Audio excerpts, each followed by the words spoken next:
नमस्कार, आप हैं रोहित के साथ। और आज हम आपको बताने जा रहे हैं कि देश के भविष्य और शिक्षा व्यवस्था के साथ कितना बड़ा मजाक चल रहा है।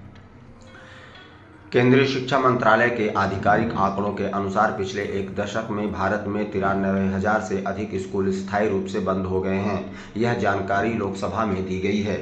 राजस्थान के सीकर से सीपीआईएम सांसद अमरा राम ने सवाल का जवाब देते हुए केंद्रीय शिक्षा राज्य मंत्री जयंत चौधरी ने सोमवार यानी 2 फरवरी को लोकसभा में बताया कि पिछले 10 वर्षों में देश भर में 93,000 से अधिक स्कूल बंद हो गए हैं, जिसमें से अधिकांश पहले 6 वर्षों में बंद हुए। सरकार द्वारा संसद में दिए गए लिखित जवाब के मुताबिक दशक के पहले अवधि में स्कूल बंद होने की संख्या सबसे अधिक रही। 2014-15 से 2019-20 के बीच 70,000 से ज़्यादा स्कूल बंद हुए, जो अब तक का सबसे ऊंचा आंकड़ा है। इसके बाद 2020-21 से 2024-25 के बीच 18,727 स्कूल बंद हुए। 2014-15 से 2019-20 के बीच उत्तर प्रदेश में 24,590 स्कूल बंद हुए, जो देश में सबसे ज़्यादा है। इसके बाद मध्य प्रदेश में 22,438 स्कूल बंद हुए, जो दूसरा सबसे बड़ा आंकड़ा है। इसके अलावा पश्चिम बंगाल, ओडिशा और जम्मू कश्मीर जैसे राज्यों में भी बड़ी संख्या में स्कूल बंद हुए हैं। आंकड़ों के अनुसार 2014-15 और 2019-20 के बीच सबसे ज़्यादा स्कूल बंद होने के साथ झारखंड में 5,000 से ज़्यादा, राजस्थान में 2,500 से ज़्यादा और महाराष्ट्र में लगभग 2,000 स्कूल बंद हुए। इसी तरह पंजाब, उत्तराखंड और पश्चिम बंगाल में 2014-15 और 2019-20 के बीच लगभग 1,000 स्कूल बंद हुए, जबकि स्कूल जम्मू और कश्मीर में 2020-21 के बीच 4,000 से ज़्यादा बंद हुए। पश्चिम बंगाल में 1,200 से ज़्यादा और महाराष्ट्र और हिमाचल प्रदेश में 2020-21 और 2024-25 के बीच 600 से ज़्यादा स्कूल बंद हुए। 2020-21 और 2024-25 के बीच मध्य प्रदेश के बाद जम्मू कश्मीर में सबसे ज़्यादा स्कूल बंद हुए। इसके बाद ओडिशा और पश्चिम बंगाल में 1,000 से ज़्यादा स्कूल बंद हुए। खबरों के अनुसार बंद हुए स्कूल मुख्य रूप से ग्रामीण और दूर दराज इलाकों में दर्ज की गई है, जहां छात्र नामांकन में लगातार गिरावट देखी जा रही है। सरकार का कहना है कि स्कूल बंद होने के प्रमुख कारणों में छात्रों की कम संख्या, तर्कसंगत नीतियों के तहत स्कूलों का विलय और ग्रामीण से शासकीय क्षेत्रों की ओर पलायन जैसे जनसांख्यिकीय बदलाव शामिल हैं।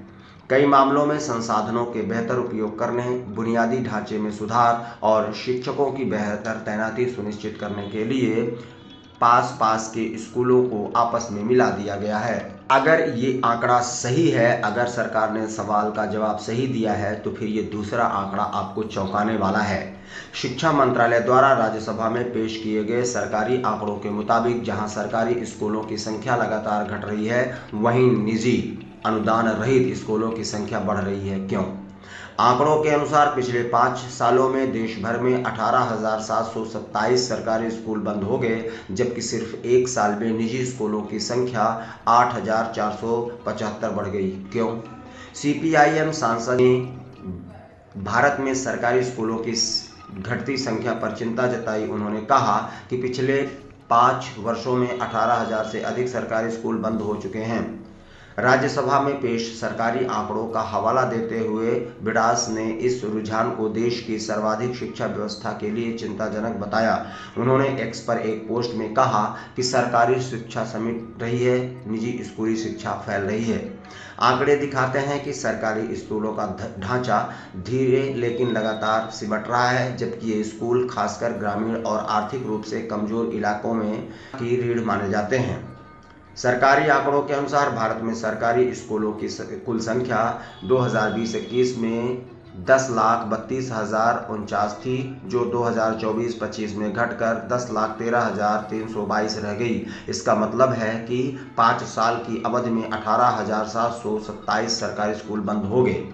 यह कमी देश भर में सर्वाधिक स्कूल नेटवर्क के धीरे धीरे सिमटने को दिखाती है, जिससे खासकर उन छात्रों के लिए सस्ती शिक्षा तक पहुंच को लेकर चिंता बढ़ रही है, जो ग्रामीण और आर्थिक रूप से कमजोर वर्षों में आते हैं और मुख्य रूप से सरकारी स्कूलों पर निर्भर रहते हैं।